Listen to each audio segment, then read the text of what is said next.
मेरा भी तो हक है कि मैं इस खानदान का हिस्सा कहलाऊं। और देख लेना, अगर तुम्हारे भाई ने कभी जिंदगी में तुमसे 1 रुपए का भी तकाजा किया हो तो उसे निकाल देना। और मैं नौकरी ढूंढने जा रहा हूं, अपने पैरों पर खड़ा होऊंगा। और तुम देख लेना मेरी बहन, मैं तुम्हें करके दिखाऊंगा। आज के बाद से मैं अपनी बहन को कभी शिकायत का मौका नहीं दूंगा।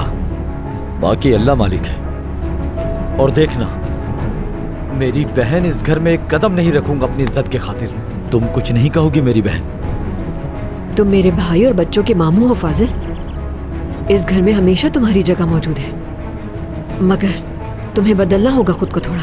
और हमें भी वक्त की जरूरत है, उसके बाद ही हम सब माजी की तरह जिंदगी गुजार सकते हैं। सही कह रही हो। जो कुछ मैंने किया था उसकी मुझे जो सजा देना चाहो मैं हाजिर हूं, लेकिन जरा कमाल पर अपनी आंखें खुली रखना। कभी भी उस पर आंख बंद करके भरोसा नहीं करना। क्या मतलब, क्या कहना चाह रहे हो? बस मतलब छोड़ो, जो कह रहा हूं उस पर ध्यान दो। हाँ। खुलकर बताओ, बताओ क्या बात है? बात क्या, बस मैं तो यहां माफी मांगने के लिए आया था। अब जबकि तुम इतना इसरार कर रही हो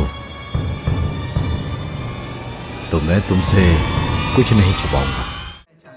और आप ना भूलिएगा टू सब्सक्राइब टू आन TVs YouTube channel for more details.